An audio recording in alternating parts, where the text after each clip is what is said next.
Diyos ng Digmaan Azura. Kabanata 101, Buksan ang Seal Array. Si Uncle Pan ay mabilis na tumakbo sa Shitty kasama si Yupei. Sa pagtingin sa uka sa stone platform kung saan inilagay si Yupei, si Uncle Pan ay nasa sabik at maging ang kanyang katawan ay nagsimulang manginig ng husto. Matapos ayusin ng excitement, ginamit ni Uncle Pan ang nanginginig niyang braso para ilagay ang jade pendant sa uka, at sa sandaling ito, ang gas na nakapalibot sa ibabaw ng jade pendant ay nagsimulang damaloy sa stone platform mula sa napakabilis. Kasabay nito, ang mga spelling sa platform ng bato ay nagsimula ring maglabas ng mapusyaw na asul na sinag ng liwanag, at patuloy na kumalat, at sa wakas ang mga spelling sa buong kuweba ay nagsimulang maglabas ng parehong sinag ng liwanag. Pagkatapos nito, ang platform ng bato ay gumawa pa ng isang tumitirit na tunog ng friction, at ito ay dahan-daang umikot, at ang bilis ng pag-ikot ay pabilis ng pabilis. Kasabay nito, ang mga spell sa buong kuweba ay nagsimulang gumapang. Tulad ng pagkakaroon ng buhay, pagsunod sa pader ng bato patungo sa umiikot na samsam, ito ay dapat na hinihigop ng platform ng bato. Sa pagdagsa ng mga spelling, nagsimulang magpalabas si Shitty ng nakakasilaw na mga sinag ng liwanag, at pagkatapos ang mga sinag ng liwanag na pinalapot ng platapormang bato na iyon ay napalitan ng isang sinag ng liwanag, na tumagos sa kailaliman ng TNT sa pamamagitan ng yelo. Buzz. Kapag pumasok ang sinag ng liwanag, makikita itong malabo na lumilitaw sa kalaliman ng yelo, isang hugis chismis na sinag ng liwanag na pagbuo, at ang napakabilis na pagsasabog ay nagsisimula at kumikislap ng mahina. At sa pagitan ng mga kislap ng sinag ng liwanag na pagbuo, nagsimulang kumulo ang tubig sa kailaliman ng TNT, at sa wakas, maging ang makapal na layer ng yelo sa itaas ng TNT ay nagsimulang lumitaw ang maliliit na bitak. Pagtingin sa eksena sa harapan ko, natutuwa talaga si Uncle Pan. Mula sa isang walang katulad na tao hanggang sa isang ordinaryong tao, gaano ito kasakit. At ang kanyang pagbabago ay 17 taon, at ngayon ay maaari na niyang maibalik ang kanyang lakas, paano siya hindi nasasabik? Ang mga sinag ng light formation na mas malalim sa TNT ay lumalakas, at sa loob ng formation na iyon ay isang malakas na puwersa ang marahas na nakakaapekto sa formation, na isang sinyalis na malapit nang mabuksan ang seal. At ang mga bitak sa layer ng yelo ay palaki ng palaki. Nang makita ito, si Uncle Pan ay nagmamadaling binuhat si Shinju at nagsimulang desperadong tumakbo palabas, dahil alam niyang kapag siya ay nasira ng kapangyarihan ng selyo, ang kuweba ay tiyak na maging durog. Hunang. Oo nga, habang si Uncle Pan ay patuloy na tumatakbo patungo sa labas ng TNT, ang TNT ay nagsimulang mag-vibrate ng marahas, at maging ang lahat sa paligid ng TNT ay naramdaman ng pagbabagong ito. Bang! Ano ang nangyayari?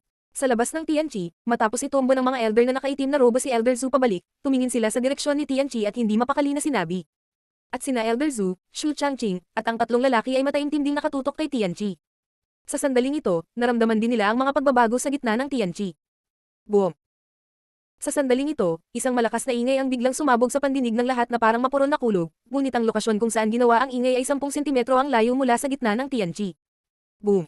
Sa ngayon, ang batong bundok sa gitna ng TNT ay nawala at napalitan ng tumataas na haligi ng tubig. Ang haligi ng tubig ay 10-10 talampakan ang lapad at daan-daang talampakan ang taas. Sa di kalayuan, tila isang higanteng dragon na nag-uugnay sa langit at lupa. Kasama ang langit. Kasabay nito, ang malalaking lawa ay bumubuhos na parang mga bagyo na sumasakop sa buong TNT Island. Ang ganitong uri ng paggalaw ay nangyari sa gitna ng TNT. Sina Elder Zhu, Shu Changqing at iba pa ay pansamantalang itinago ang kanilang mga sama ng loob at nagsimulang lumipad patungo sa gitna ng TNT. Pagkaraan ng ilang sandali, ang haligi ng tubig ay nagsimulang bumaba ng dahan-dahan, at kasabay nito ang isang madilim na pulang enerhiyang katawan na nagniningning ng maliwanag na mga sinag ng liwanag. Ang katawan ng enerhiya ay madilim na pula, at ang nakasisilaw na sinag ng liwanag ay parang isang nagniningning na araw. Ito ay nakasisilaw. Ang pinakanakakagulat na bagay para sa lahat ay ang enerhiya na nakapaloob sa katawan ng enerhiya ay lubhang nakakatakot. Ang nakakakilabot na enerhiya. Ang itim na damit ng Cold Wind Religion na matandang lalaki ay tumingin sa madilim na pulang enerhiyang katawan na lumulutang sa himpapawid at natakot na sinabi. Kagad, ang figure ay patayo, at aktwal na lumipad sa madilim na pulang enerhiyang katawan. May kamalayan sila na isa na siyang malakas na tao na umabot sa high-rank martial god. Isang hakbang na lang, maaari kang maging pinakamalakas na hari ng digmaan sa mundo. Ngunit sa kabila ng mapait na paglilinang sa loob ng maraming taon, hindi pa rin siya makalusot sa hakbang na iyon, at ang katawan ng enerhiya sa kanyang harapan ay may napakalakas na kapangyarihan. Nararamdaman ng matandang nakasuot ng itim na damit na kung ito ay mapapino, huwag sabihing War King, kahit na mas imposible pa. Hindi lang siya.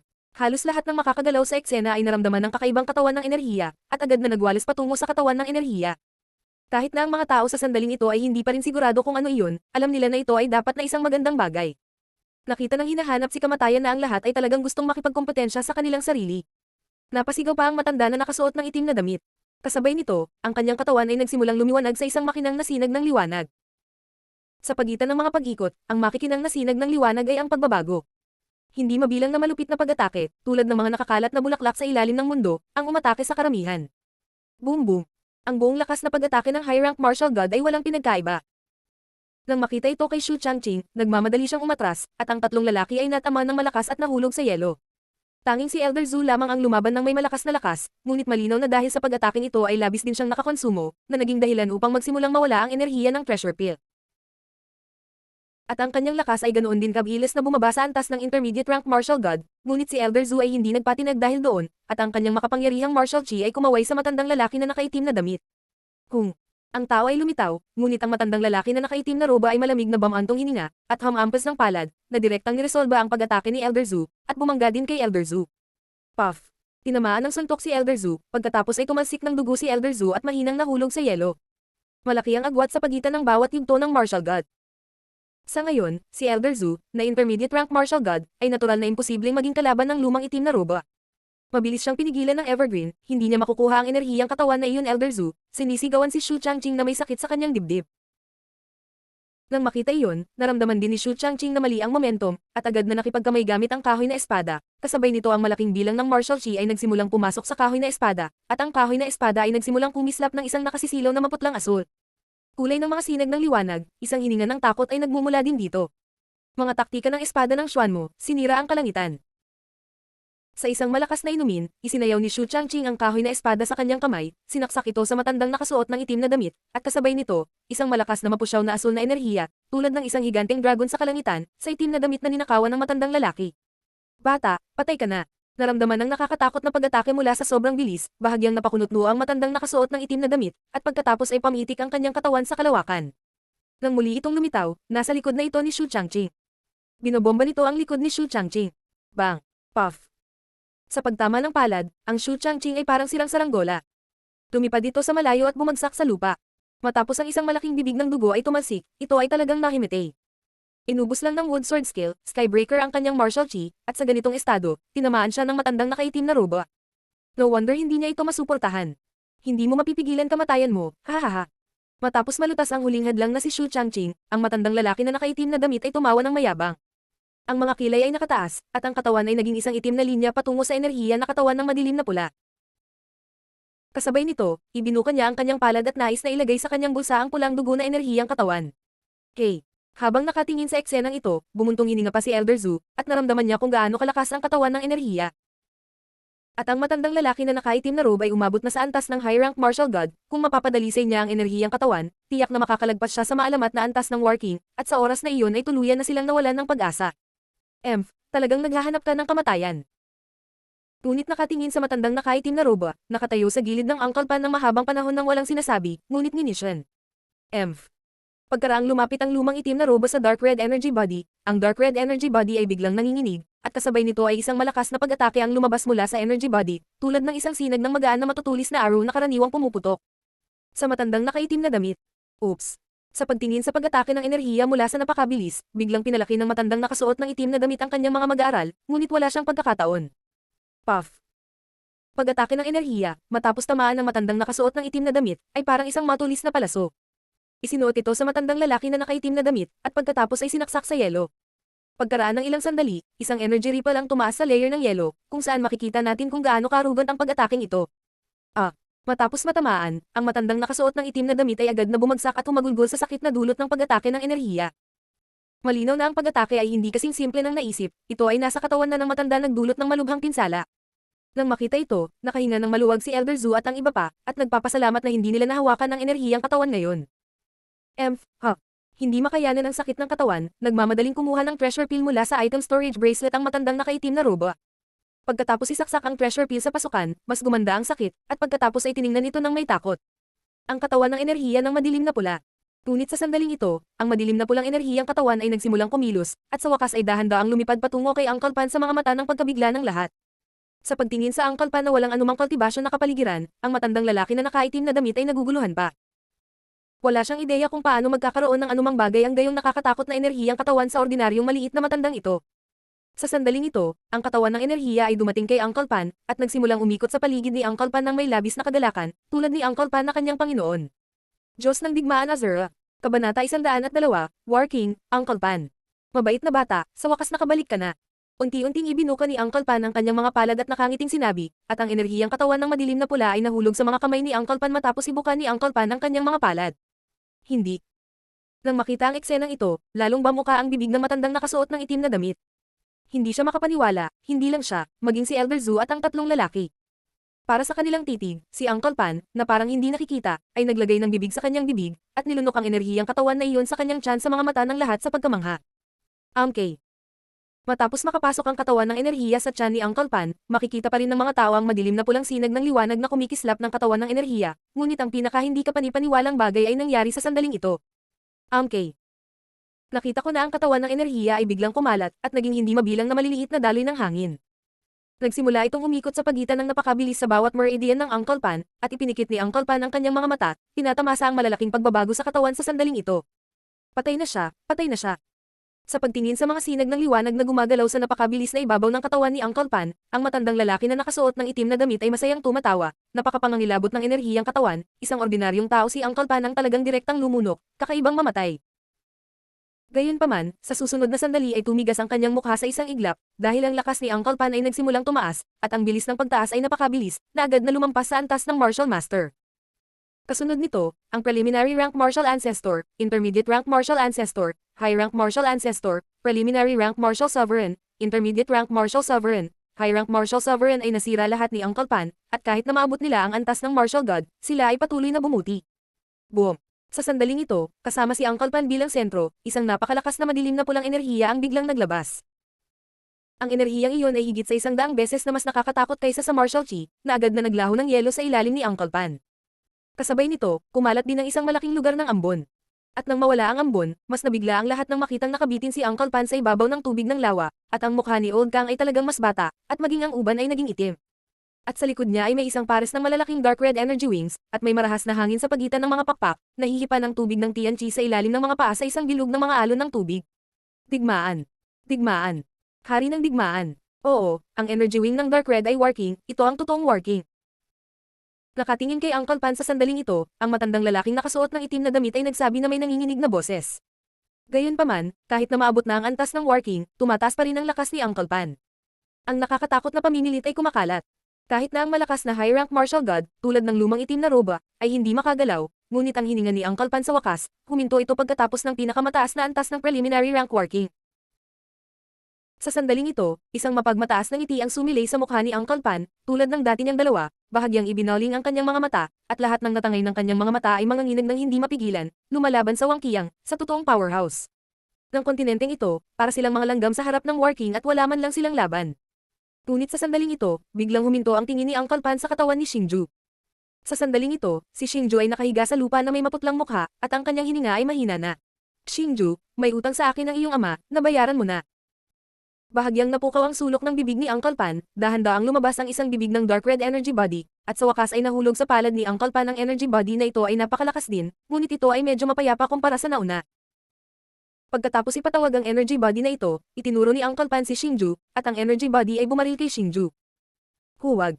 Sa pagtingin sa katawan ng enerhiya na naglalaman ng kapangyarihan ng takot, si Elder Zhu ay sumigaw sa takot. Ngunit kahit anong sigaw niya, imposibleng pigilan ang pag-ataking ito ng working. Puff. Ang huling katawan ng enerhiya ay binaril sa katawan ni Xingju, at si Xingju ay nagbuga ng kaunting dugo, at agad na nawalan ng hininga. Ha, itong senior, ako ang foreign teacher na Great Elder ng Shadow of Shadows, hindi ko alam ang senior name ng senior. Nang makitang nawalan na ng hininga si Xingju, ngumiti ang matandang nakasuot ng itim na damit at sinabi kay Uncle Pan. Madilim na anino. Hindi ba Cold Wind Religion? Matapos marinig ang matandang nakaitim na damit, bahagyang lumingon si Uncle Pan at walang pakialam na sinabi. Oo, madilim lang ang Cold Wind Religion. Puff. Gayunpaman, hindi pa tapos sa pagsasalita ang matandang nakasuot ng itim na damit. Nakita kong kamakawi ang Uncle Pan's sleeve robe, at isang napakalakas na maitim na pulang gas ang lumabas sa manggas na damit. Matapos durugan, ito ay naging isang pinong alikabok, na natangay ng simoy ng hangin sa itaas ng Tianqi. Si Uncle Pan ay hindi nagabalang makinig sa kanyang kalokohan sa mga sandaling ito. Cold Wind Religion man o Dark Shadow, hindi mahalaga sa kanya. Nang makita ang eksenang ito, lahat ay natigilan. Sa sandaling ito, naramdaman na lamang nila na pati ang kanilang paghinga ay huminto. Masyadong nakakatakot ang pamamaraang ito. Isang high-rank martial god, tuluyan na itong nawala. Bang, bang, bang. At pagkatapos ng matanda, ang tatlong lalaki ng Cold Wind Religion ay naging alikabok din, at sila ay tuluyang naglaho. Ikaw. Bakit mo pinapatay si Xingju? Sa sandaling ito, biglang sumigaw si Elder Zhu kay Uncle Pan at nakitang lahat ay pinatay ni Uncle Pan. Alam niyang hindi rin siya makakatakas. Bagamat hindi ko alam kung ano ang relasyon nina Uncle Pan at Shinju, ngunit pagkatapos na makita ang lapit ng dalawang tao sa nakaraan, palaging iniisip ni Elder Zu na magkamag-anak ang dalawa, ngunit ang hindi niya inaasahan ay ang Uncle Pan na iyon. Talagang pinatay si Shinju. Kung sa bagay, nakatadhana din siyang mamatay, mas mabuting intindihin ang mga palaisipan sa puso ko. Hahaha. Matapos marinig ang mga salita ni Elder Zu, biglang tumawa si Uncle Pan sa kalangitan, at ang tawa ay kasing lakas ng kulog, umaalingaw sa tenga ni Elder Zu. Nang makita ang eksenang ito, si Elder Zu ay lalong naliligaw, medyo naliligaw. Sabi mo pinatay ko si Shinju. Kung gayon, bakit hindi siya namatay? Pagkatapos tumawa, tinanong ni Uncle Pan si Elder Zu. Ano? At tinanong din si Elder Zu ng mga salita ni Uncle Pan. Akala ko malinaw na wala na si Shinju, paanong hindi ito patay? Sa sandaling ito, obo-obo-obo, biglang narinig ang pamilyar na boses sa direksyon ni Shinju. Pagtingin sa ibaba, mas nabigla si Elder Zu nang makitang nakaupo doon si Shinju na patuloy na umuubo. Maya-maya, naging mas mabuti ito, at pagkatapos ay ibinaling ang kanyang mga mata sa lahat. Tito Pan, naibalik na ba ang iyong kapangyarihan? Nang makita ni Shinju ang maitim na buhok na lalaki na nakabitin sa kalangitan, ang kanyang mukha ay agad na tuwang-tuwa at nasa sabik. Bagamat si Uncle Pan ay naging nasa katanghaliang gulang na sa ngayon, kinikilala pa rin ni Shinju na ito ay si Uncle Pan, at ang mga pakpak sa likod ni Uncle Pan, at ang walang kapantay na hininga, naniniwala si Shinju na ang maalamat na working lang ang mayroon. Hehe, bawiin natin ito. Shinju, ano ang nararamdaman mo? Matapos makitang gising si Shinju, bahagyang ngumiti si Uncle Pan at dahan-daang sinabi. Well, ito ba? Matapos marinig ang mga salita ni Uncle Pan, nabigla si Shinju nang makitang sa sandaling ito ay talagang bumalik sa normal ang kanyang katawan, ang kanyang mga nakaraang pinsala ay ganap na nawala, at sapat na rin ang kanyang lakas. Ang pinaka-nakakagulat kay Shinju ay mayroon siyang napakalakas na energy body sa kanyang katawan, at ang energy body na iyon ay hindi nagdudulot ng anumang pagtanggi at kakulangan sa ginhawa sa kanyang katawan. Naramdaman mo ba, ito ang Reg Along ibinigay ko sa iyo. Sa kanya, mabilis kang makakarating sa kaharian ng martial god. Nakangiting tumingin si Uncle Pan sa iyong gulat na Shinju. Sa katunayan, maaaring mabawi ni Uncle Pan ang dati nitong lakas, na higit sa antas ng War King, ngunit para mapahusay ang kapangyarihan ni Shinju, sinadya niyang inilaan ng isang bahagi ng katawan ng enerhiya. At ay compress ito para gawing mas mapayapa ang enerhiya, para madaling mapinaw si Shinju, kaya makalusot sa punto ng martial god. Ang dahilan kung bakit nawalan ng hininga si Shinju ay dahil inaayos ng energy body ang pinsala ni Shinju. Habang inaayos ang pinsala, ganap nitong hinaranggan ang lahat ng hininga ni Shinju. Mabutang kapangyarihan, salamat Uncle Pan, at masayang ngumiti si Shinju. Naniniwala siya na hanggat di nadalisay ang kapangyarihang iyon, maaari nga itong makalusot sa antas ng martial god. Nako, pero huwag kang mag-alala. Upang pinuhin ang enerhiyang ito, pinakamahusay na maabot muna ang antas ng high-rank martial sovereign. Sa kasong iyon, ang epekto ay magiging mas mahusay. Baka mahawakan mo rin ang threshold ng intermediate rank martial god. Tuwang-tuwa si Shinju, paalala ni Uncle Pan. Intermediate rank martial god. Matapos marinig ang salitang ito, mas nasasabik si Shinju. Boom! Nagsimulang matuno ang makapal na yelo sa itaas ng pool. Sa katunayan, ang lugar na ito ay napakainit. Noong una, dahil sa pagkakabuo ng selyo kaya ito naging Iceland. Ngayong nawala na ang Seal Formation, itong Tianchi Island ito ay babalik din sa normal. Nang makita nila ito, bahagyang ngumiti si Uncle Pan, at pagkatapos ay iwinagayway ng manggas na damit ang lahat sa kalawakan at nawala. Sa gabi, sa nayon na malapit sa isla ng Tianchi, ito ay napakasigla, at ang mga mukha ng mga taga-nayon ay puno ng masayang ngiti, wala nang iba, dahil lamang tinulungan sila ni Shinju at ng iba pa upang maalis ang misteryosong organisasyon. At sa sigasig ng mga taga-nayon, nagpa siya si Shinju at ang iba pa na manatili ng isa pang gabi at pagkatapos ay umalis. Elder Zu, alam mo ba ang Cold Wind Religion na iyon? Nakaupo sa itaas na upuan, tinanong ni Shinju si Elder Zu. Matapos sabulin ng mga taong iyon, kinwestiyon din ni Shinju ang natitirang partido ng Cold Wind Religion, ngunit nalaman na sila ay ilan lamang sa mga nakakalat na tao sa mga panlabas na isla, at wala silang alam tungkol sa Cold Wind Religion, para lamang sa kapakinabangan, ipinadala sila. Ng iba, ang Kamara ng Komersyo at Industriya ay, pagkatapos ng lahat, isang pangunahing puwersa sa panlabas na isla, at maaaring kilala mo ang ilan sa Cold Wind Religion na ito. Cold Wind Religion. Hindi pa ito narinig ng matandang lalaki, ngunit ang madilim na anino, ay may kaunting alam. Malamang Cold Wind Religion ay isang pagkukunwari lamang. Ang kanilang tunay na pagkakakilanlan ay dapat na miyembro ng Dark Shadow. Ang Dark Shadow ay isang puwersa na lumitaw lamang sa mga panlabas na isla nitong mga nakaraang taon. Ang puwersa ay napakamisteryoso at madalas na gumagawa ng ilang mga kakaibang bagay. Ang paraan ng paggawa ng mga bagay ay talagang malupit. Pagkatapos ng ilang sandali ng pagmumuni-muni, dahan-dahang sinabi ni Elder Zu. Oh, napakalupit ng madilim na anino na iyon, wala bang tao sa labas ng isla? Tanong ni Shinju na labis na nagtataka. Nagtataka siya kung bakit pinahihintulutan ng mga panlabas na isla na umira lang gayong mga puwersa, ngunit hindi ito pinapayagan sa tatlong imperyo. Ang puwersang ito ay lubhang mahiwaga, at napakalupit na gumawa ng mga bagay. Sa simula, ang aming asosasyon ng negosyo ay nagkaroon din ng mga salungatan sa kanila dahil sa ilang mga bagay, ngunit sa huli ito ay isang pagkabigo. Ngunit para sa tagumpay na ito, ang Dark Shadow ay hindi na-promote, kaya pakiramdam ko, itong Dark Shadow ay ang pinakamalakas na puwersa sa mga panlabas na isla ngayon. Xingju, ito ay hindi mas mahusay kaysa sa iyong tatlong imperyo, ito ay isang lugar lamang ng pagtitipon para sa mga nakakalat na tao, ang pagtugis ng lahat ay para sa pansariling interes, maliban kung mayroong isang mababaw na relasyon, o walang namamahala sa buhay. At pagkamatay ng iba, kaya ipinapayo ko sa iyo mas mahusay na huwag pukawin ng madilim na anino, upang hindi magdulot ng hindi kinakailangang gulo. Mukhang alam kung ano ang iniisip ni Xingju, pagkatapos ay hinikayat ni Elder Zhu. Diyos ng Digmaan Azura. Kabanata 103, Refinery Beast Soul. Mayroon bang sino man sa Outer Islands na kalaban ni Uncle Pan? Pagkatapos makinig kay Elder Zhu, ngumiti si Xingju. Pagkatapos ay ibinaling ang kanyang mga mata kay Uncle Pan sa isang tabi. Oh, bata ka, matapos makita ang makulit na tingin ni Xingju, walang magawang umiling si Uncle Pan. Alam niyang pinaglalaroan ng bata ang sarili niya. Ang lakas ni Brother Pan sa panlabas na isla na ito ay talagang isang top-notch strongman. Ngunit ang Dark Shadows ay tiyak na hindi dapat maliitin. Sa pagkakaalam ko, ang Dark Shadows ay mayroon ding ang presensya ng mga lumalaban kay Wang Qiang. Sa oras na ang Chamber of Commerce at Dark Shadow ay magkasalungat, upang mapanalunan ng tagumpay, ang Pangulo ng Chamber of Commerce, sa tulong ng Treasure Peel, ay malabong umabot sa antas ng War King. Pero sa kabila nito, natalo. At hindi pa ginagamit ng kabilang partido ang kanyang tunay na lakas. Mataimtim na sinabi ni Elder Zhu. May bakas ng takot sa madilim na anino. O, matapos marinig si Elder Zhu, maging ang itsura ni Uncle Pan ay naging solemna. Gayunpaman, pagkatapos ng lahat, ang Dark Shadow na ito ay napakababa. Hanggat hindi ka nakikialam sa mga gawain nila, hindi ka nila guguluhin. Dagdag pa ni Elder Zhu. Dahil iyon ang kaso, hayaan ang bagay na ito, pagkatapos ng lahat, ang isang bagay ay mas mahusay kaysa sa isang mas mababa. Matapos marinig si Elder Zhu, bahagyang ngumiti si Xingju, gayunpaman, ang Tianqi Island ay nalutas na, kahit na ang madilim na anino iba pa nilason ang kanilang mga kamay, at ayaw na itong kontrolin ni Xingju. Pagkatapos ng lahat, hindi siya isang tagapagligtas, at ayaw niyang maging isang malaking bayani, at napakaraming hindi patas na bagay sa mundo. Sapat na hindi nasasaktan ng mga tao. Pagkatapos nito, lahat ay kumain ng masaganang pagkain sa ilalim ng mainit na pagtanggap ng mga taga-nayon. Sa madaling araw ng sumunod na araw, gusto ni Xingju na maghanap ng tahimik na lugar para makapagsanay kasama si Uncle Pan, ngunit inimbitahan ni Elder Zhu sina Xingju, Uncle Pan, at Xu Changqing na bisitahin ang punong tanggapan ng Chamber of Commerce.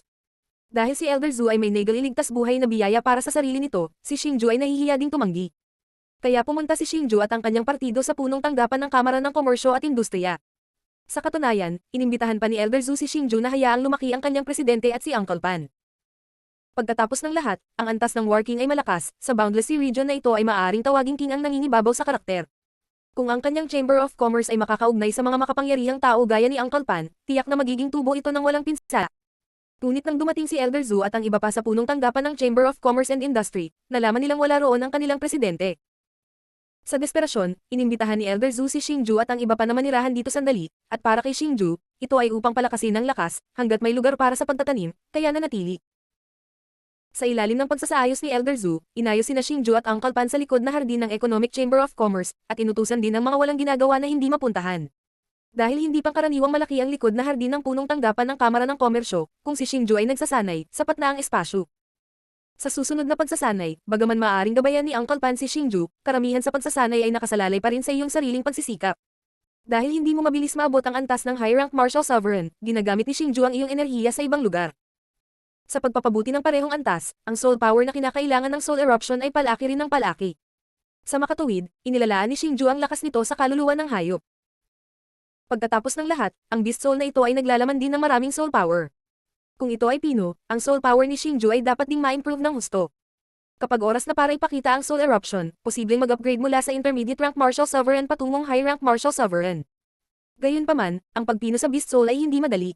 Bago iyon, sinimulan ni Xingju na kontrolin ang soul power ayon sa soul devouring secret art.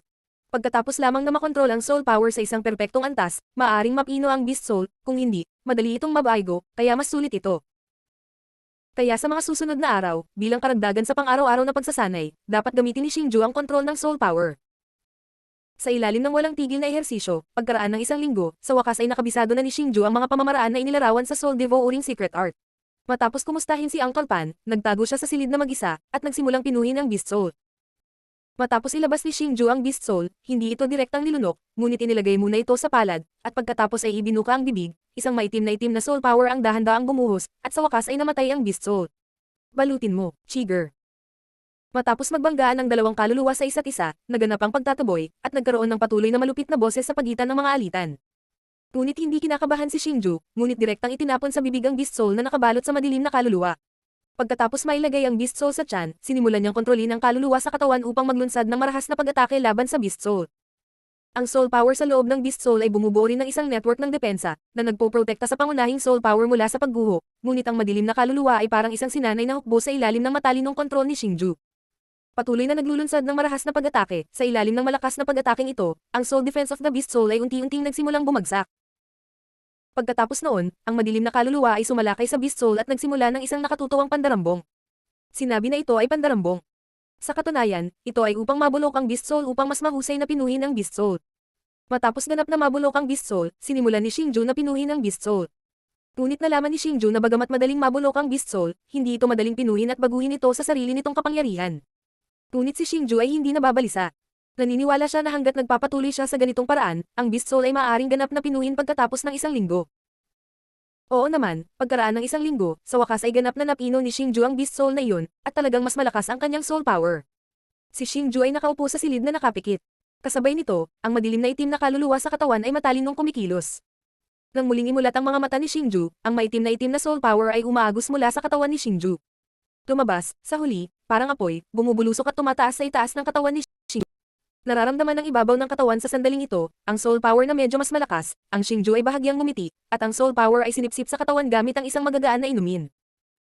Kasabay nito, ang kanyang hininga ay patuloy na tumataas, at sa wakas ay umabot sa antas ng high-rank martial sovereign. Sa wakas ay nagtagumpay ako. Naramdaman niya ang kapangyarihan ng sandaling ito, at bahagyang ngumiti si Xingju. Ngunit alam din ni Xingju na sa hinaharap, kailangan mo ring makahanap ng makapangyarihang Beast Soul para sa pagpino, o habang tumataas ang lakas, ang papel ng Soul Eruption ay bababa. Bagamat bawat hakbang ng pag-upgrade, ang Soul Power ay tataas din, ngunit malinaw na ang paglago na ito ay hindi sapat upang maapektuhan ang susunod na antas ng pagkonsumo. Bagamat umaasa si Xingju sa Soul Eruption sa sandaling ito upang pansamantalang maabot ang antas ng high-rank martial sovereign, hindi sinagawa ni Xingju ang pagpino sa energy body na iyon, dahil alam niya na ang oras na kailangan para pinuhin ang energy body na ito ay tiyak na hindi maikli. Sa makatuwid, maaari lamang itong pinuhin pagkatapos maabot ang high-rank martial sovereign. Malaking bagay ito tungkol sa paglusot sa martial god. Si Xingju ay hindi nangangahas na magkaroon ng kaunting pangangalaga. Matapos mapino ang Beast Soul, hindi nag-aksaya ng oras si Xingju, at nagsimula kagad ang pagsasanay ng Rising Dragon Blade. Ang Rising Dragon Blade ay ang palasyo ng bayan ng martial skill ng Nangang Aristocratic Family. Para sa napakarilag na martial skill ng Nangang Aristocratic Family, palaging inaasam ni Xingju, at ito pa rin ang Earth Rank Intermediate Martial Skill, at inaabangan ito ni Xingju. Gayunpaman, si Xingju ay walang pagpipilian kundi ang magsanay nitong Rising Dragon Blade ay napakahirap. Bagamat ilang beses na niyang naisip ang pagsasanay ng Rising Dragon Blade na ito, hindi pa rin niya ito mamaster ngayon. Sa kasamaang palad, kinailangan ni Xingju na humingi ng tulong kay Uncle Pan, ngunit ang sagot ni Uncle Pan kay Xingju ay ang martial skill above Earth Rank Intermediate level ay pinakamahusay na ginagawa pagkatapos ng martial god, kung hindi, kahit na ang pagsasanay ay matagumpay, ito ay magiging hindi magagamit. Pagkatapos noon, kinailangan ni Xingju na magsanay ng tuloy-tuloy. Nung ayos na, naglakad-lakad ako sa garden sa likod. Dahil hindi bumalik si Uncle Pan sa orihinal nitong lakas, medyo hindi nasiyahan si Uncle Pan sa kasalukuyang lakas, at pumunta dito kasama si Xingju. Pagkatapos ng hardin sa likod, bukod sa paminsan-minsang pakikipag-chat kay Xingju at pagturo sa kanya, sinimulan niya ang kanyang sariling paglilinang. Sa araw na ito, masayang naglalakad si Xingju sa hardin sa likod. Biglang kumislat ang espasyo sa harapan niya. Pagkatapos ay lumitaw ang isang matandang figure na nakasuot ng purple na vest sa harap ni Xingju, at iyon ang sinabi ng Chamber of Commerce. Elder Zhu. May problema ba kay Elder Zhu? Matapos makita si Elder Zhu na may kinakabahan na tingin, nahulaan ni Xingju na si Elder Zhu ay dapat may tutulong sa kanyang sarili, kung hindi, alam niyang nagsasanay siya at hindi siya lalapit sa kanya ng walang dahilan. Oh, Xingju, mayroon talagang kailangan mong tulungan. Nang makitang nagtanong si Xingju, hindi na nag-alinlangan pa si Elder Zhu at direktang nagpakita. Kaya sasabihin ko sa iyo kung ano ang nangyari at kung saan mo kailangan ng tulong ni Xingju. Well, kakausapin ko si Uncle Pan tungkol sa bagay na ito. Matapos makinig kay Elder Zhu, walang pag-aalinlangan na pumayag si Xingju, at pagkatapos ay naglakad patungo sa tirahan ni Uncle Pan. Lumalabas na ang Chamber of Commerce na ito ay Boundless Sea Region Inner Island lamang, isang makapangyarihang institusyong pinatensya. Nag-aalangan na ang panloob na isla ay mahigpit na mapagkompetensya, ito ay nagtatarget sa mga panlabas na isla. At ilang araw lamang ang nakalipas, ang mga puwersa ng Inland Island at iba pang puwersa ay nagkakagulo. Ang presidente ng Chamber of Commerce at ilang iba pang makapangyarihang tao ay tinawag na lahat, ngunit natanggap lang ni Elder Zhu ang balita na papasok na ang kanilang presidente. Ang isla ay sinalakay sa kanyang paraan, at ito ngayon ay nasa panganib.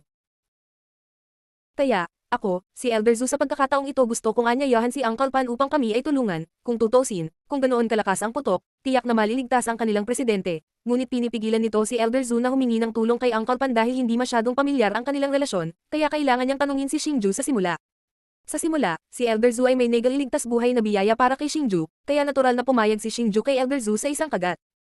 Elder Zu, ano ang pangalan ng iyong puwersa sa loob ng isla? Nang ikwento ni Xingju kay Uncle Pan, hindi direktang sumagot si Uncle Pan, sa halip ay tinanong niya si Elder Zu. Ito tinatawag na Panlong Association, matapat na sagot ni Elder Zu. Kung tutusin, walang mate at algo sa ganitong bagay. Samahan ng Panlong. Matapos marinig ang mga salita ni Elder Zu, biglang nagbago ang kalmadong mukha ni Uncle Pan. Diyos ng Digmaan Azura, Kabanata 104, ang pagkakakilanlan ni Uncle Pan. Sabi mo Panlong Association. Ngunit ang Panlong Association ay kinokontrol ng pamilyang Pan sa Naijima. Tanong ni Uncle Pan na may pagdududa. Oo, ito ang Panlong Association na kinokontrol ng pamilya Pan.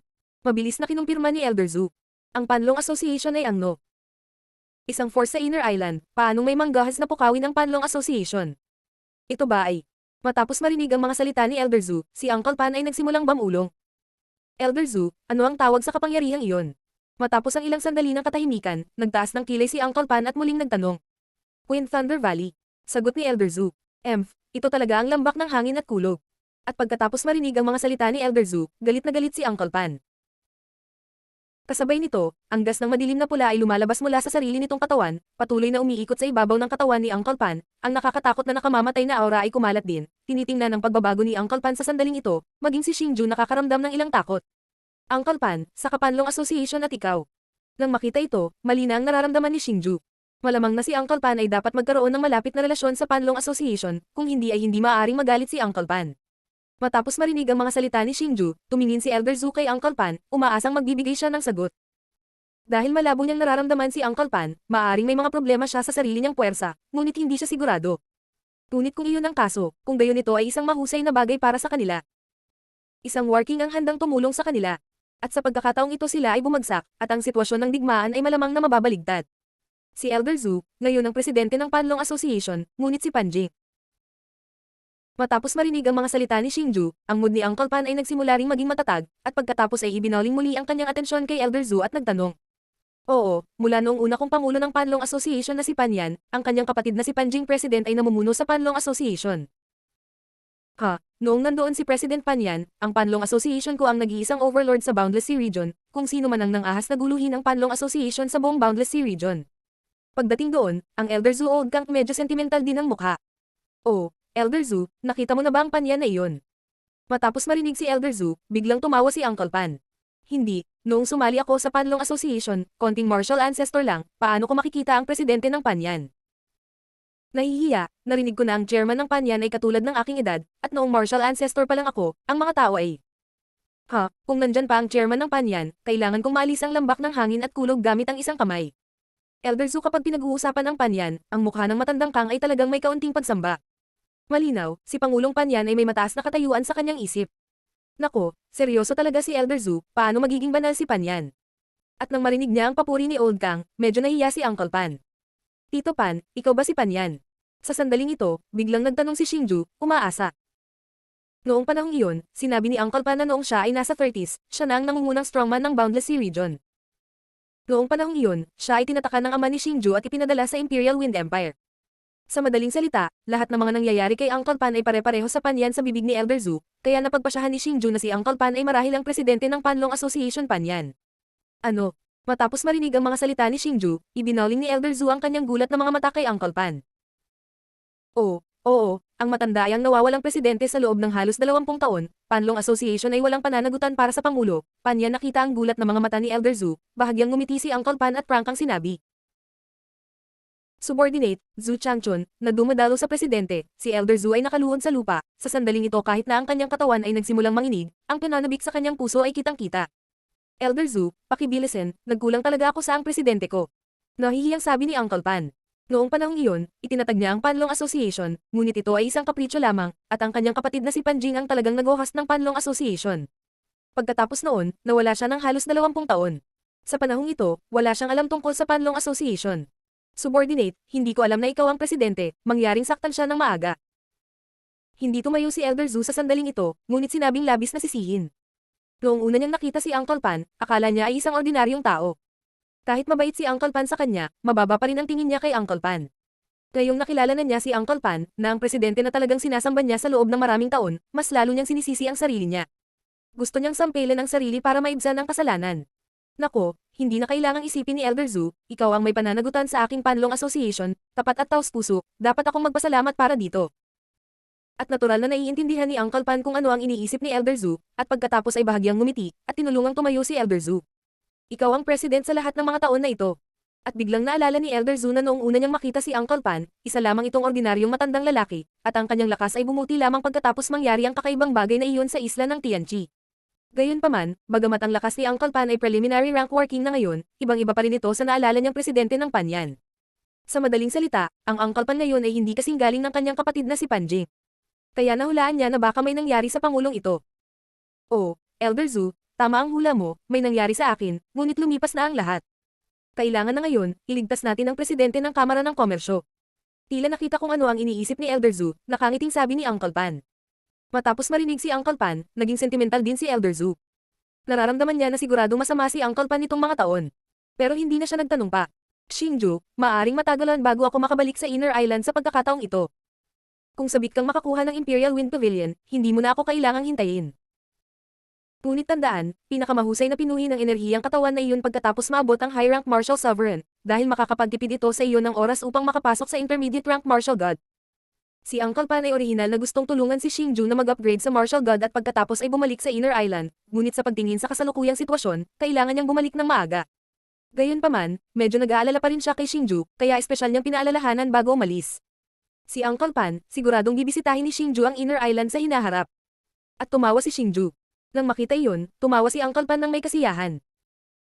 Bagamat nagkaroon siya ng masakit na araw dahil sa ama ni Xingju, mahal na mahal niya si Xingju, kung hindi ito posibleng tulungan si Xingju na mapabuti ang kanyang lakas. At babaan ang sarili mong lakas. Kahit na nabawi na niya ang kanyang mga talento ngayon, ayon sa normal na pagsasanay, kakailanganin ng maikling panahon upang maabot ang peak state ng taon, ngunit para kay Xingju, handa siyang gawin ito. Pagkatapos noon, hindi na masyadong nagsalita si Uncle Pan. Isang alon ng robang nagdala kay Elder Zhu sa kalawakan at naglaho. Hoy, dahil ganoon nga ang kaso, hindi ko na kailangan pang manatili dito, bumalik na tayo sa tatlong imperyo. Matapos makitang umalis sina Uncle Pan at Elder Zhu, tumawa si Xingju. Nanatili siya dito. Una, gusto niyang idirekta ang sarili kay Uncle Pan. Pangalawa, tumingin siya sa mukha ni Elder Zhu. Ngayong umalis na silang dalawa, wala na siyang dahilan para manatili dito. Ang ideya ay tiyak, si Xingju ay hindi nananatili, ngunit direktang naglalakad patungo sa mansyon ng Shu Changqi. Kahit na gusto mong umalis, kailangan mong kamustahin ang kanyang senior brother Shu. Siyempre, gustong bumalik ni Xingju kasama si Shu Changqi, para sa mahabang paglalakbay, hindi masyadong boring si Xingju. Gayunpaman, nang dumating si Xingju sa mansyon kung saan nakatira si Shu Changqi, nalaman niyang wala na si Shu Changqi. Upang mahanap ang kinaroroonan ni Shu Changqi, naglalakad si Xingju patungo sa bulwagan ng Kamara ng Komersyo, dahil kahit may iiwan si Shu Changqi, tiyak na babatiin nito ang mga matatanda ng Kamara ng Komersyo. Ano? Aalis si senior brother Shu. Bakit siya pupunta? Tumayo si Xingju sa conference hall ng Chamber of Commerce, at nagtanong sa isang elder ng Chamber of Commerce na may pagtataka na ekspresyon. Master Xingju, ito ang kaso. Sa ngayon, ang Panlong Association, ang pangkalahatang pulong ng Chamber of Commerce, ay may digmaan sa isa pang malaking puwersa sa isla ng Boundless Sea Region, Fenglei Valley, na humantong din sa amin na kaanib sa Panlong Association, ang mga puwersang nakatalaga sa ang mga panlabas na isla ay nagkakasalungatan. Para sa layunin ng digmaang ito, inilagay ng magkabilang panig ang lahat ng kanilang kapangyarihan sa pakikipaglaban dito. Ngayon, sa punong tanggapan ng Chamber of Commerce na ito, iilan lamang sa mga matatanda ang nagbabantay dito. Bumaling talaga si Feng Leigu sa Nangang aristocratic family sa silangang bahagi ng mainland. Kahit na ang Nangang aristocratic family ay hindi malayo dito, ang distansyang ito ay wala sa tunay na powerhouse. At ang pagbabalik na inaalok ni Feng Leigu ay napakabuti. Kung talagang tutulungan sila ng Nangang aristocratic family, tiyak na matatalo tayo sa digmaang ito. Kaya para matigil ang disipulo ng Nangang aristocratic family na nagpahayag ng mensahe, gusto naming magpadala ng isang elder at gusto naming makausap ang kinatawan na alagad ng Nangang aristocratic family. Upang maiwasan ang mga aksidente, inimbitahan namin ang mga kaibigan at elder ng Shu Changqi mula sa aking Chamber of Commerce Go na magkasama. Mabagal na sabi ng matanda. Ang kinatawan ng mga alagad ng Nangang aristocratic family. Sila ba, itong elder, sabihin mo sa akin kung saan ako nagpunta senior brother Shu. Pagkaraan ng ilang sandali ng pagmumuni-muni, biglang nagbago ang mukha ni Xingju, at apurahang sinabi niya sa matanda. Dahil sa haka-haka ni Xingju, ang tinaguri ang kinatawan na disipulo ng Nangang aristocratic family ay si Mazong. Kung makikita nila si Shu Changqi, tiyak na imposibleng sumang-ayon sa mga kinakailangan ng Kamara ng Komersyo. Hanggat mabibigo ang negosasyon, hindi maiiwasang magkaroon ng mga alitan, at ang lakas ng mga disipulo ng Nanggang aristocratic family ay hindi balewala. Takot si Xingju sa ilang aksidente sa Shu Changqing. Pagkatapos ng maikling paliwanag sa bagay na ito, napagtanto din ng matanda na hindi tama ang momentum, at agad na binigyan si Xingju ng isang Chana Beast. Ang sitwasyon ay apurahan. Si Xingju na nakasakay sa Chana Beast ay napakabilis na tumakbo palayo sa direksyon ng matanda. Diyos ng Digmaan Azura. Kabanata 105, Mabangis na Pakikipaglaban. Matatagpuan sa isang burol malapit sa baybayin ng panlabas na isla sa ngayon, nakatayo ang tatlong binata na nakasuot ng berdeng damit at isang matandang nakasuot ng asul na vest, ang lakas ng apat na ito. Umabot na sa antas ng preliminary rank martial god. Sa kanilang tapat ay nakatayo ang isang binata na nakasuot ng asul na damit na may kahoy na espada sa kanyang likod, at isang matandang lalaki na nakasuot ng purple na vest. Ang dalawang ito ay natural na si Shu Changqing, at ang elder ng Chamber of Commerce ay isa rin. Isang malakas na lalaki na pinangalan ng preliminary rank martial god. Matanda Liu, kung ano ang tingin mo sa Chamber of Commerce ay maganda, gusto mo talagang iguhit ang mga kaalyado ko sa Fenglei Valley, pero gusto mong itanong, hindi sumang-ayon ng mga kaibigan ng Nanggang aristocratic family. Ang matandang nakaasol na vest, nanunuya ang mga mata. Elder Kui, dahil pumayag ang aking Nanggang aristocratic family na makipagtulungan kay Feng Lego, natural na hindi nito masisira ang kontrata. Pagkatapos ay sinabi ng pangunahing alagad ng palasyo ng Nanggang aristocratic family na si Mazong na nakangiti sa matandang nakasuot ng asul na vest. Upang matulungan ang Nanggang aristocratic family, napakataas ng kompensasyon ni Feng Lego, at kung matagumpay niyang maisulong ang alyansa ng dalawang puwersa, bilang isang tagapamagitan, tiyak na mapapakinabangan sila ni Feng Lego. Bagamat medyo maganda ang kompensasyon na inaalok ng Chamber of Commerce, basta sa tingin mo ay tinulungan nila sina Xingju at Shu Changqing, hindi tatama sa isang lugar ang galit ni Mazong, kaya hindi ko kailanman isinaalang-alang ang mga kinakailangan ng Chamber of Commerce. Elder Kui, ngayong nagsimula na ang digmaan, itong Elder Liu ay miyembro din ng Chamber of Commerce. Mas mabuting magpadala sa iyo ng regalo sa pagpupulong kaysa sa aking tatlong kapatid na lalaki at babae, at hulihin siya. Matapos ipahayag ang kanyang determinasyon, biglang ibinaon ni Mazong ang kanyang malamig na kumikislap na mga mata kina Elder Liu at Shu Changqing. Haha, kung gayon ay may labor. At pagkatapos marinig ang mga salita ni Mazong, ang Elder Queen ng Fenglei Valley ay masayang tumawa. Ang tawa ay puno ng pagkatuwa. Nang makita iyon, si Elder Liu ng Chamber of Commerce ay nagsisimula ng matakot. Ang kabilang partido ay may 4 na preliminary rank martial god, at 2 lang sila. Kung talagang mag-aaway sila, dapat malaking kawalan. Napakalaking tono nito, gusto kong makita ni Shu Changqing kung anong klaseng kakayahan mayroon ng mga disipulo ng Nanggang aristocratic family. Sa sandaling ito, hinugot ni Shu Changqing ang kahoy na espada sa likod niya, at sinabi kay Mazong at sa iba pa nang may paghamak sa harap ni Elder Liu. Shu Changqing ang itim na kahoy na espadang ito sa isang pakikipagsapalaran. Mayroon ding Blackwood Sword skill na ginamit sa Blackwood Sword ay Earth Rank Intermediate Martial Skill. Gamit ang Xuanmu Sword sa kanyang kamay at ang kahangahangang Xuanmu Sword skill na si Shu Changqing, hindi ko alam kung gaano karaming mga kalaban sa parehong antas ang napatay, kaya kahit naharapin ko ang tatlong kaaway ng parehong antas sa ngayon, hindi natatakot si Shu Changqing. Shu Changqing, ito ang bagay sa aking Nanggang aristocratic family, ikaw bilang isang disipulo ng Imperial Wind Pavilion, pinakamabuting huwag makialam. Tingnan ng Shu Changqing gusto talagang makialam, sabi ng isa pang alagad ng pangunahing palasyo ng Nanggang aristocratic family. Kapatid, itong Shu Changqing na ito ay hindi kinukuha ang aking Nanggang aristocratic family sa aking paningin, at siya rin ay nakikipag-ugnay sa Chamber of Commerce and Industry, mas mabuting patayin siya ng magkasama, bakit hindi makipag-usap sa kanya ng walang kaparakan? At si Mazong ay ngumiti siya at sinabi sa disipulo. Matagal nang masama ang tingin ni Mazong kay Shu Changqing. Ngayong mayroon na siyang pagkakataong ito, natural na ayaw niyang bitawan si Shu Changqing. Halaga. Ang sinabi ni Senior Brother Man na bilang isang alagad ng Nanggang aristocratic family, dapat talaga niyang turuan siya na ipaalam sa kanya na ang Nanggang aristocratic family ko ay hindi niya mababaliw. Matapos marinig ang mga salita ni Mazong, agad ding nag-react ang disipulo. Sa totoo lang, hindi rin siya nasisiyahan kay Shu Changqing, ngunit dahil sa relasyon sa pagitan ng Nanggang aristocratic family at ng Imperial Wind Pavilion Alliance, medyo natakot siyang barilin si Shu Changqing. Kung talagang hindi mo sinasadyang mapatay si Shu Changqing at malaman ito ng Imperial Wind Pavilion, tiyak na darating sila para labanan ito, at pagkatapos ay malamang na ibibigay siya ng Nanggang aristocratic family. Kung tutusin, isa lang siyang alagad ng pangunahing palasyo, at hindi siya masyadong top-notch. Hindi niya akalain na ang Nanggang aristocratic family ay lalaban sa Imperial Wind Pavilion para sa kanya. Ngunit nang marinig niya ang mga salita ni Mazong, agad siyang nag-react. Kung pinatay niya si Shu Changqing dito, walang nakakaalam kung ano ang kanilang ginagawa. Mas mainam na kunin ang pagkakataon na huminga ng palabas. Elder Liu, ibibigay sa iyo ng matandang lalaki sa Fenglei Valley, at ang tatlong iba't ibang miyembro ng Nanggang aristocratic family ay ibibigay sa akin. Matapos marinig ang kanilang pag-uusap, bahagyang ngumiti si Shu Changqing at lumingon kay Elder Liu sa likod niya. Kagad, ang kanyang katawan ay napalitan ng asul na linya at ninakawan patungo kay Mazong at sa iba pa. Ito. Nang makita niya si Shu Changqing, sumugod siya patungo sa tatlong disipulo ng Nanggang aristocratic family. Lalong nabigla si Elder Liu. Bagamat alam niyang maganda ang lakas ni Shu Changqing, naglaro talaga siya laban sa tatlo. Masyado siyang nabigla ng malakas na lalaki na kapareho ng ranggo. Hindi niya akalain na kayang lutusin ni Shu Changqing ang tatlong disipulo ng Nandong aristocratic family ng mag-isa. Ngunit sa sandaling ito ay wala siyang paraan. Kinailangan kong tumawid sa elder ng Fenglei Valley ng isang hakbang, dahil sa sandaling ito, sa pamamagitan lamang ng paglutas ng matanda sa lalong madaling panahon, matutulungan niya si Shu Changqing. Walang pagpapahalaga sa sarili. Sa harap ng dalawa, sina Shu Changqing at Elder Liu, Mazong ang inisyon, at pagkatapos ay hinawakan ito sa isang kamay, isang gininto ang mahabang espada na pinalapot ni Marshal Qi ang lumitaw, at pagkatapos ay ang kanyang katawan ay nakaharap dito. Si Shu Changqing ay tumangay. Ang mahabang espada sa kanyang kamay ay isa ring Earth Rank preliminary level na martial skill, ngunit hindi ito makakapaglansad ng mga pag-atake ng Sword Chi, ngunit ang kalamangan ay hindi masyadong malaki ang konsumo ng martial chi at maaaring magamit ng mahabang panahon. Pagkatapos ng Mazong, ang iba pang dalawang disipulo ay nag-condense din ng parehong mahabang espada, at ninakawan ang Shu Changqing. Sa harap ni Elder Liu, na mag-swipe na sana sa harapan, ang Elder ng Wind Thunder Valley ay tumawa din ng kabalintunaan. Sa pagitan ng kanyang mga palad at sa pagitan ng kanyang mga braso, ang marahas na martial chi ay parang bulalakaw sa kalangitan. Mga pagsabog ng afterimage, sumabog kay Elder Liu.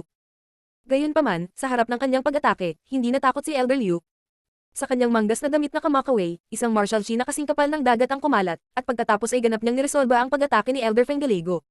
Kasabay nito, sa kanang palad ni Elder Liu, ang isang martial chi ay naging malaking gininto ang kuko na may malakas na hangin, at hinawakan ang sikat na Elder Lego. Nang makita iyon, si Elder Kui ay nakasimangot din, hindi nangangahas na magkaroon ng apat na kahulugan, nakakuyo mang kanang palad, ang mapagmataas na lakas ni Dao Dao ay patuloy na namumuo, at pagkatapos ay isang suntok ang lumabas, at isang malupit na sinag ng magaan na higanting suntok ang nakaharap doon. Dumaan ang mga higanting kuko. Bang!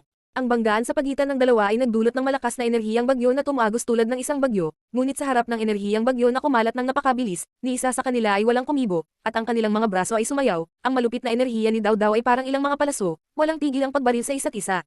Bang bang bang bang! Maraming mga pag-atake ng enerhiya ang nagbanggaan sa pagitan ng dalawa, at ang mga alon ng enerhiya na nilikha ay parang isang makinang napaputok, na kumakalat ng napakarilag. Ang Elder Liu ng Kamara ng Komersyo ay hindi mapaghihiwalay na nauugnay sa Wind Thunder Valley Elder Kui. Ang Shu Changqing at Mazong at iba pa ay puspusan. Sa ngayon, hawak-hawak ng tatlong lalaking si Mazong ang kanilang mga kamay.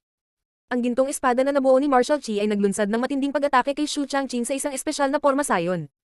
Patayin si Shu Changqing. Ngunit sa kanilang pagtataka, umasa si Shu Changqing sa kakaibang kahoy na espadang ito, ngunit nilabanan niya ang lahat ng pag-atake nilang tatlo, at nagpatuloy sa paglunsad ng mabangis na pag-atake laban sa kanila. Ang pulso ni Shu Changqing, at ang mapusyaw na asul na sinag ng magaan na kahoy na espada ay naging hindi mabilang na anino ng espada, tulad ng libu-libong busog at palaso, na patuloy na umaatake sa tatlo ni Mazong. Gayunpaman, ang tatlong Mazong ay hindi rin dapat madaig. Sa kakaibang porma sayon, lahat ng mga pag-atake ni Shu Changqing ay nilalabanan nila, ngunit ang pareho ng kanilang mga pag-atake ay kailangan din para kay Shu Changqing. Bang! Gayunpaman, nang maging mabangis ang labanan ng apat, isang malakas na ingay ang biglang dumating mula sa battle circle ni Elder Liu, at lumingon siya at tumingin sa paligid. Nakita ko na si Elder Liu sa ngayon ay tutol sa mga elder ng Wind Thunder Valley. Kasabay nito, ang malakas na martial chi ay patuloy na ibinubuhos dito, at ang katawan ng dalawang tao ay naglalabas ng malakas na hininga, at ang hininga ay kumalat. Samantala, nabuo ang isang marahas na unos. Panatilihin ang mga nakapaligid na bagay. Ayusin ang tatlong espada sa isa. Nang makita iyon, biglang sumigaw ang Mazong sa pagkilos ng spirit machine, at pagkatapos ay nanginag ang tatlong figure, ngunit sila ay nakatayo sa isang hilera, at sa parehong oras ang tatlong mahabang espada ay nagsanib sa isa't isa. Nag-synthesize siya ng isang malaking mahabang espada, at kasabay nito, isang napakalakas na hininga ang ibinubuga mula sa katawan ng espada. Ang huling figure ay patayo, at ito ay laban kay Shu Changqing. Sinaksak sa nakaraan. Nang makita ang malaking mahabang espada na paparating, sumimangot din si Shu Changqing. Dahil ramdam niya ang nakakatakot na kapangyarihan na nakapaloob sa mahabang espadang iyon. Mga taktika ng espada ng Xuanmo, sinira ang kalangitan. Sa harap ng magkasanib na pag-atake ng tatlo, si Shu Changqing ay hindi nang ahas na magkaroon ng kahit kaunting kapabayaan, at sinampal ito, na siyang pinakamakapangyarihang pamamaraan. Bang! Ang dalawang mahahabang espada, na ang kanilang mga talam ay magkaharap, ay tumama ng isang malakas na alon ng enerhiya, ngunit sa harap ng malakas na alon ng enerhiya na ito, silang apat ay hindi nagpatinag, ngunit nagmamadaling pinatong si Marshal Qi sa kanilang mga katawan, matigas na nalabanan ni Sheng Sheng ang enerhiyang ito. Sa ngayon, parehong nakikipagkompetensya sina Elder Liu at Shu Changqing para sa Marshal Qi. Sa madaling salita, lahat sila ay kasangkot sa labanan ng attrition. Gayon hindi sila nakikipagkompetensya para sa kasanayan kundi tibay. Gayunpaman, si Shu Changqing ay may isang kaaway at apat, at maaari pa rin kumapit sa simula, ngunit habang lumilipas ang panahon, ang martial chi sa katawan ay tila medyo walang kapangyarihan. Unti-unting nagsimulang hindi makasuporta. Emph. Humarap si Shu Changqing, na malapit nang mag-collapse, at isang pagngisi ang lumitaw sa mukha ni Mazong. Naging inspirasyon din siya sa labanan ng Elder Liu duo. Pagkatapos makipaglaban, nalaman niyang may paraan si Shu Changqing. Ang tatlo sa kanila ay hindi mahina sa parehong antas, ngunit ngayon silang tatlo ay nagsanib puwersa upang tulungan si Shu Changqing. Gayunpaman, ang eskremador ni Shu Changqing ay napakaselan, ngunit hanggat siya ay nahuli sa isang digmaan ng Artrisayon, si Shu Changqing ay magdurusa, at sa sandaling magtagumpay ang kanyang pagsasabuatan, natural na siya ay nakadarama ng labis na kasiyahan.